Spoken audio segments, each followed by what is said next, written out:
మీరు రాశిఫలాలు నమ్ముతారా? నేనైతే అస్సలు నమ్మను. కానీ ఎందుకో ఈ మధ్యన ఒక్క విషయం మాత్రం నన్ను నమ్మేలా చేస్తుంది. ఎందుకో చెప్పనా? మా ఆయన జాతకం ప్రకారం ఆదాయము ఖర్చు సేమ్ ఉన్నాయి.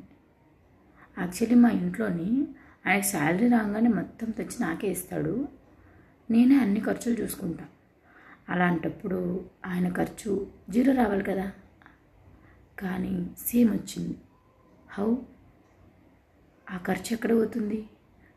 కుంప తీసి ఏదైనా కొంపలో కుంపటెట్టు తాలింపేస్తున్నాడే ఏంటి? చచ, మా ఆయనేం అలాంటివాడు కాదు. మా ఆయన శ్రీరామచంద్రుడు. మరైతే ఈ ఖర్చు ఎక్కడికి పోతుంది?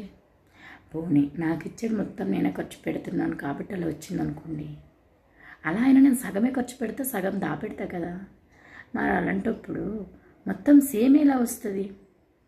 పొద్దున్న నుంచి టీ కూడా తాగాల, బుర్ర పగిలిపోతుంది తెలుసా. మొత్తం ఆలోచించి ఆలోచించి ఆలోచించి తలనొప్పి.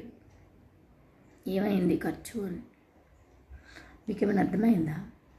తెలిస్తే కామెంట్ చేయండి. మీ ఇంట్లో కూడా ఇలానే జరుగుతుందా? రెండింటికి సంబంధమే లేకుండా? ఏంటో ఈ రాశి ఫలాలు నమ్మాలా వద్దో అర్థం కావట్లా.